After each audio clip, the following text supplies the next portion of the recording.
পৌষ মাস মানেই কুয়াশা ভেজা সকাল, রোদ্দুর মাখা দুপুর আর শীতল সন্ধ্যা। গ্রাম বাংলায় তখন মাঠে মাঠে নতুন ধানের গন্ধ। কৃষকের ঘরে আসে সোনালি হাসি, কারণ বছরের পরিশ্রমের ফল তখন ঘরে উঠেছে। এই নতুন ধান থেকেই তৈরি হয় চাল, আর সেই চাল থেকেই তৈরি হয় নানান রকম পিঠে, যা পৌষ পার্বণের প্রাণ। ভাপা পিঠে, পাটিসাপটা, দুধ পুলি, চিতই পিঠে, তিলের পিঠে, এসব নাম শুনলেই জিভে জল আসে। ভোরবেলায় উঠোনে বসে মায়েরা, ঠাকুমারা পিঠে বানান। উনুনের আগুনে হাত সেকে গল্প করতে করতে হাসি আর ভালোবাসায় ভরে ওঠে বাড়ির পরিবেশ। পৌষ পার্বণ যেন পরিবারের সবাইকে এক সুতোয় বেঁধে ফেলে। আর ঠিক এই সময়ই আসে মকর সংক্রান্তি। সূর্য যখন মকর রাশিতে প্রবেশ করে, তখন থেকেই দিনের দৈর্ঘ্য বাড়তে শুরু করে। এই দিনটি হিন্দু ধর্মে অত্যন্ত পবিত্র।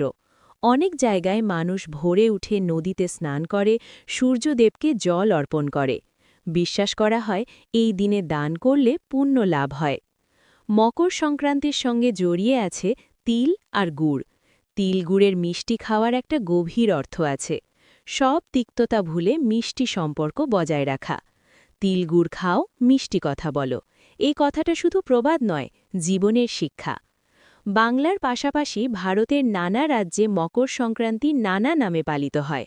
কোথাও পোঙ্গল, কোথাও উত্তরায়ণ, কোথাও লোহরী, কিন্তু ভাবটা একটাই: নতুন সূচনা, কৃতজ্ঞতা আর আশার আলো। পৌষ পার্বণ আর মকর সংক্রান্তি আমাদের শেখায় প্রকৃতির সঙ্গে মিলেমিশে বাঁচতে। ফসলের প্রতি সম্মান, পরিবারের বন্ধন আর ভাগ করে নেওয়ার আনন্দ, এই উৎসবগুলোর আসল মানে এখানেই।